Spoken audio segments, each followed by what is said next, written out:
पुन्हा मला विषयाचं स्मरण झालं। भारत देशामध्ये अनेक संत मिळाले, अनेक संतांच्या अनेक उपाधी पाहिल्या,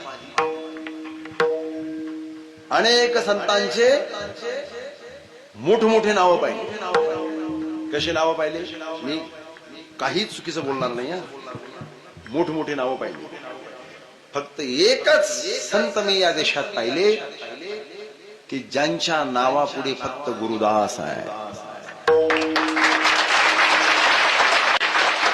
चुकला असेल तर मला सांग, काय शब्द आहे? गुरुदास, बस। आणि तुम्ही सगळे त्यांचे दास, ते त्यांच्या गुरुचे दास।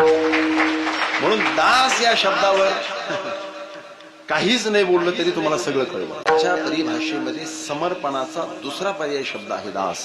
म्हणून सर्व भावे पूर्णपणे समर्पण आहे, आणि त्यालाच पर्यायी शब्द दास आहे। सर्व भावी दास, सर्व भावे समर्पण ही सर्व भावाने असतं, थोडं तिरकं नसतं।